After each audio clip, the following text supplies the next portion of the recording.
यो चाहिँ पोखरा पृथ्वी चोकको अति अस्तव्यस्त ठाउँ।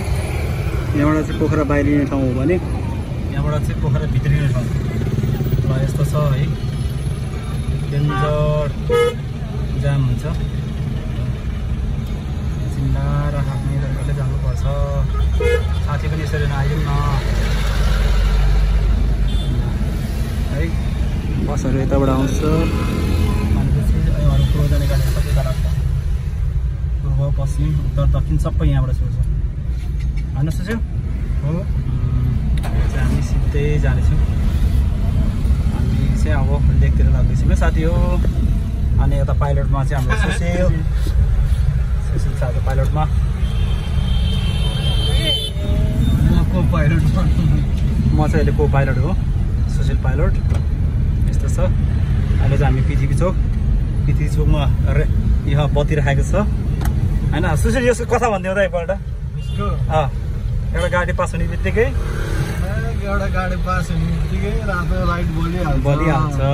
यहाँ रोक्ने बेलामा कति 152 मिनट देखाउँछ, तर पास हुने बेलामा 15 मिनट कि 25, ज्यादा भयो 25 मिनट 25 मिनट 25 सेकेन्ड 15 मिनट भन्छ तिमी कहाँ? 15 मिनट त धेरै हुन्छ नि, 25 सेकेन्डमा हुन्छ। त्यसले गर्दाखेरि चाहिँ सेकेन्डमा माल गाडी आयो भने त एउटा गाडी पास हुने बित्तिकै गयो। अब रोकिने कति 2-3वटा पार्किङ लाइट पुगिन्छ। यस्तो छ। यहाँ चाहिँ एकदमै विचार गर्नुपर्छ है। अनि अब यता चाहिँ गाडीहरू लाग्छ, जिपहरू भ्यानहरू हुन्छ। यो चाहिँ सेङ्जा सुनौली बुटोल हुन्छ। बुटोलतिर जाने गाडीहरू पनि जानु पऱ्यो भने चाहिँ यता पाइन्छ है। ल हामी चाहिँ पृथ्वी चोकको अहिले आम्ने सामने देखाइरहेको छौँ। अब हामी चाहिँ पृथ्वी चोकबाट लेफ्ट लिएर अब हामी चाहिँ लेकतिर जाँदैछौँ है साथी हो।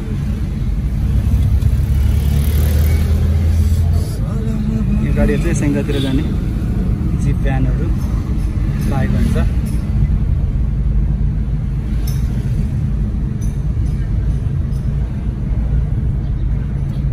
पुरानो एयरपोर्ट है। अहिले चाहिँ सानो प्लेन जम्सन जाने मात्रै आउँछ, जम्सनमै बजार जाने हेलिकप्टर। अनि हाम्रो पाइलट यहाँबाट सर गइरहेको छ टुर्नेटरमा। त्यहाँ पनि टुर्नेटर मात्रै बस्छ, यहाँ पनि टुर्नेटर मात्रै कुदाइरहेको छ। सुशीलले पनि हेर्छ है सुशील।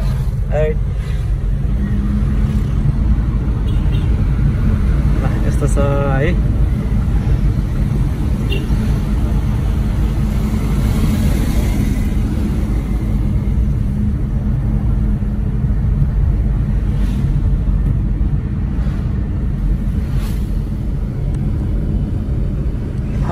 तपाईँहरूलाई जुमसुम जानु मन लाग्यो भने चाहिँ यहाँ आउनुपर्छ है। पोखराको पुरानो एयरपोर्ट, यहाँबाट चाहिँ जमसुम जान सकिन्छ।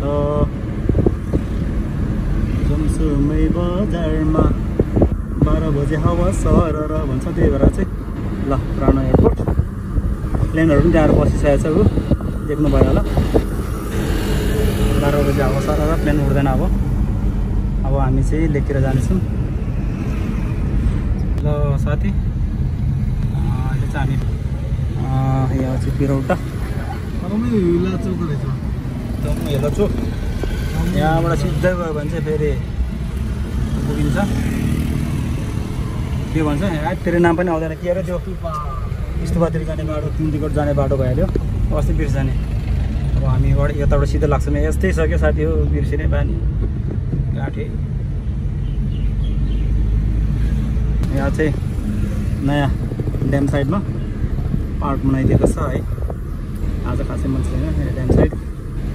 पार्क पनि बनाउँछ, सफाइ गरिरहेछ। अब हामी यताबाट लेक निस्किनेछौँ है।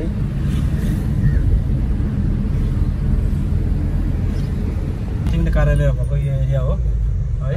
अब त्यो चाहिँ हामीले नभनौँ, तपाईँहरू यहाँ सबै भेटाउनुहुन्छ एकै ठाउँमा छ। अनि त्यस्तै गरेर फटाइ काम गर्नुभयो भने चाहिँ सिधै फेरि यहाँ हो, फेरि यहीँ अगाडि छ। नाम भनिदिने कि नभनिदिने सुशी? अनि कसैको फेरि मुद्दा परेको यहाँ छ है। ल खासकै जिल्ला अंशबन्ड गर्नु केही मिलेन भने यहाँ आउँदा हुन्छ। छुट्नु परेछ भने अनि अब चाहिँ तपाईँहरू इङ्ग्लिस मात्र बोल्नु मन छ, नेपाली बोल्नु मन छैन भने चाहिँ अब यताबाट प्रवेश है साथी हो। यहाँ जसले खालि इङ्ग्लिस मात्रै बोलिदिन्छ, हामी चाहिँ इङ्ग्लिस बोल्दैनौँ।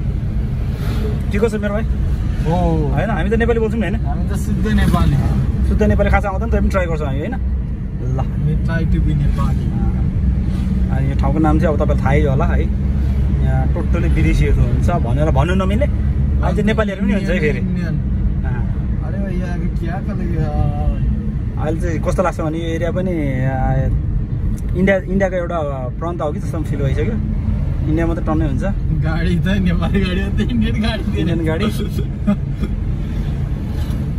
अनि ग्रिन सिटी अफ पोखरा अरे, यो हरियो बस एउटा कुदिरहेछ।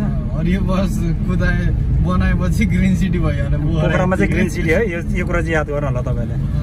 हरियो बस हुने बित्तिकै ग्रिन सिटी बस त्यस्तो छ है साथी हो। ल तपाईँहरूलाई भन्नुहुन्छ नि ढुङ्गा चढ्ने पोखरामा आएर यो एरिया हो।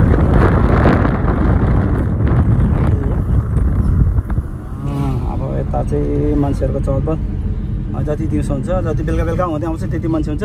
बिहानभरि चाहिँ भने मान्छे कोही पनि हुँदैन, सुनसानै हुन्छ। त्यस्तो ठाउँ हो यो चाहिँ,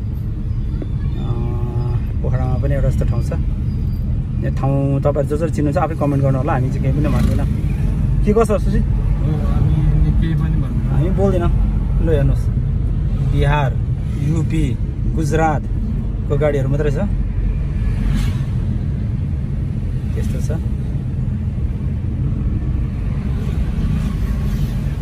यहाँ चाहिँ रानीको दरबार जानु होला, हामी चाहिँ गएर मजा लिएर आएको छौँ। मेरो घरमा दामी ठाउँ छ है, दामी छ, जानु होला। हामी के पनि भन्दै गाली चाहिँ नगर्नलाई गएको मजाले चाहिँ जानु चाहिँ जानु होला। क्वालिटी टाइम स्पेन्ड गर्न छ भने त्यहाँ जाँदा ठिक हुन्छ। ओके बोल्नु यहाँ आइस फोन गरेर त्यो बेलामा फोन गर्नु छैन, यहाँ आएर बल्ल भन्नुपर्छ। हो फेरि अहिले तरकारी भन्दै थियो नि, अहिले बल्ल भयो। अब म ठ्याक्कै यहाँ आइपुगिसकेँ। दिउँसो चाहिँ सुनसान छ है, यस्तो छ। अनि यहाँ चाहिँ वान साइडेड पार्किङ छ होइन, यस्तो छ पार्किङ।